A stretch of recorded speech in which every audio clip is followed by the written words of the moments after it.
Shannon, first week we've spoken without the required result in some form. Yeah. Look, the weekend was pretty disappointing.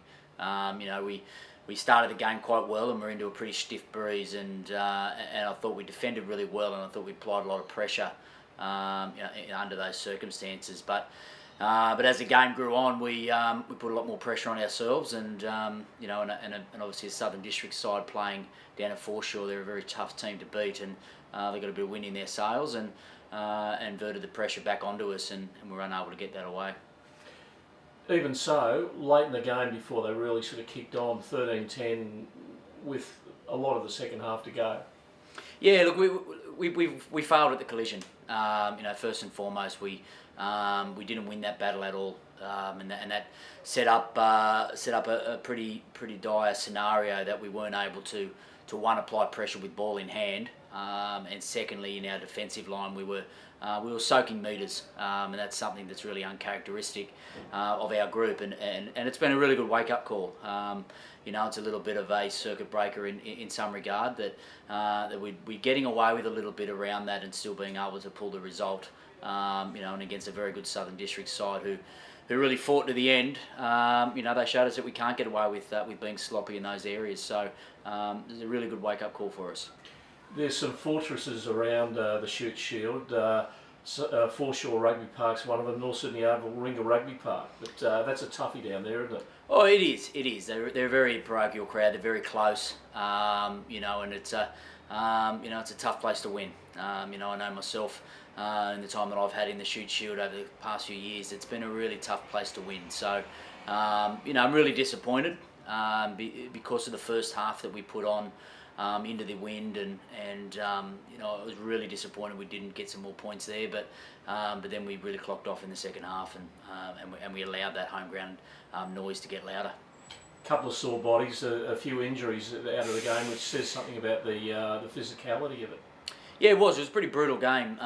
We picked up a couple of niggles out of that, and we've had some guys going into the game that we've been delaying some rest on, getting them play through some niggling injuries. So the bye week comes at a pretty good time for us to rest up, get a bit of recovery into some key people. But the injuries don't help. But injuries are part of the game, and all clubs and all teams have to deal with it. So we don't sort of put that down as an excuse in any way.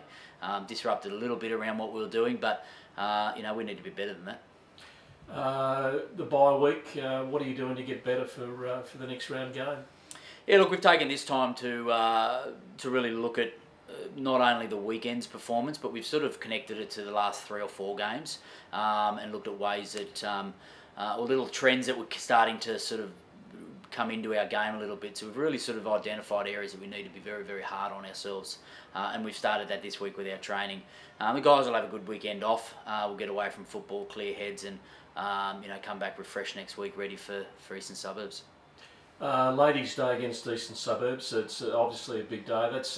That's pretty important. They're a team on the rise, aren't they? They're a good side. They're very well coached, and you can see that in the fact that they don't leak a lot of points.